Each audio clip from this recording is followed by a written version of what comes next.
ముఖ్యమంత్రిగా ఉన్నప్పుడు గవర్నమెంట్ ఆధ్వర్యంలో ప్రభుత్వ ఆధ్వర్యంలో దాదాపు 17 మెడికల్ కాలేజీలు మంజూరయ్యాయి. 10 మెడికల్ కాలేజీలు పూర్తయ్యాయి.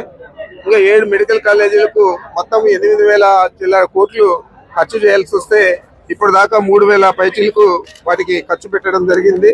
కేవలం 5,000 కోట్లు ఖర్చు చేస్తే ఈ రాష్ట్ర ప్రభుత్వ ఖజానాకు, ఈ రాష్ట్ర ప్రభుత్వ సంపద 1,00,000 కోట్లకు ఈ మెడికల్ కాలేజీలే పెరుగుతాయి.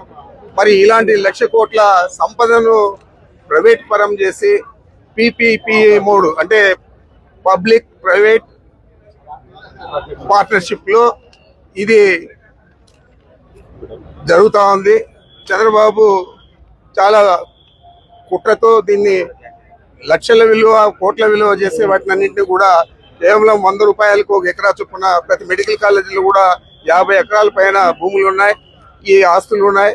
ఇవన్నీ ఈరోజు ఈ మెడికల్ కాలేజీలు పూర్తయితే ప్రభుత్వానికి 1,00,000 కోట్ల ప్రాపర్టీ ఏర్పడేదే కాకుండా పేద పిల్లలందరూ చదువుకునేదానికి చాలా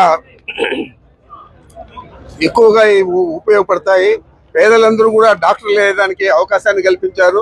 దాదాపు 2,150 మెడికల్ సీట్లు మనం కోల్పోతా ఉన్నాము ఈ మెడికల్ కాలేజీలు ప్రైవేటీకరణ చేసేదాని వల్ల.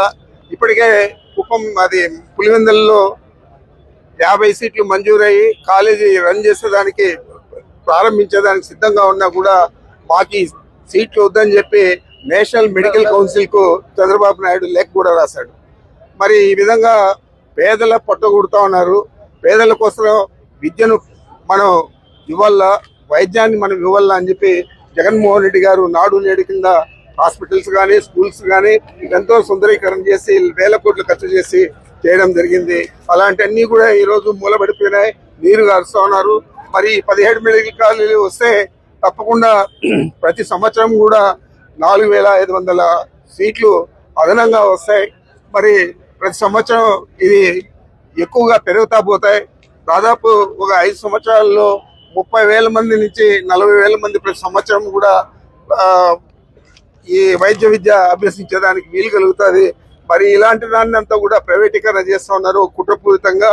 కేవలం డబ్బుల ఆశ తప్ప చంద్రబాబు నాయుడుకి కానీ వారి కుటుంబ సభ్యులకు కానీ అదేవిధంగా వాళ్ళ ప్రభుత్వంలో ఉన్న మంత్రులకు కానీ డబ్బుల ఆశ తప్ప ప్రజలకు మేలు చేయాలని ఏ కోశాన్ని కూడా ఆలోచన చేయడం లేదు. మీకంతా ఉదాహరణకి చెప్పాలంటే చిన్న దేశం క్యూబా, ఒక కమ్యూనిస్ట్ దేశం, ఫెడరల్ కాస్ట్రో అని చెప్పి చాలా సంవత్సరాలు అధ్యక్షుడిగా పనిచేశాడు.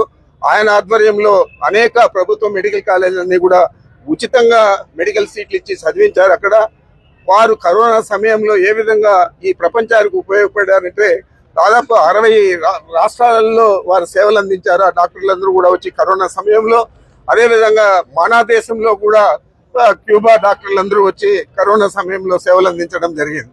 మరి ఇలాంటి అవకాశాన్ని మనం వదులుకొని ఇక్కడ పెట్టుబడిదారులకంతా కూడా ఈ కాలేజీలన్నీ హ్యాండ్ ఓవర్ చేసి అక్కడ పెద్ద పెద్ద డొనేషన్లు కట్టే వాళ్ళు, ఇతర రాష్ట్రాల నుంచి ఇతర దేశాల నుంచి వచ్చే వాళ్ళందరూ కూడా ఇక్కడ చదువుకుంటే ఆ చదువు అయిపోయిన తర్వాత వాళ్ళ రాష్ట్రాలకు దేశాలకు వెళ్ళిపోతారు తప్ప మన రాష్ట్రానికి సేవ చేయాలనే ఆలోచన వారికి ఉండదు.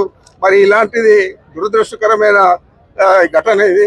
రాష్ట్ర ప్రజలందరూ కూడా దీన్ని సమర్థించాలా, ప్రైవేటీకరణ వ్యతిరేకించేదే కాకుండా జగన్మోహన్ రెడ్డి గారు ఏ ఉద్దేశంతో అయితే ఇది చేపట్టాడో అది పేదలకు న్యాయం జరగాలని చెప్పి ఏదైతే చేపట్టాడో అది పేదలకు న్యాయం జరిగే విధంగా మనం అందరూ కూడా అందరి మద్దతు తీసుకొని, అన్ని రాజకీయ పార్టీల మద్దతు తీసుకొని దీని మీద పోరాటం చేయాలా. ఇది తొలి అడుగు మాత్రమే అని చెప్పి మీ అందరికీ మనవి చేస్తా ఉన్నాను.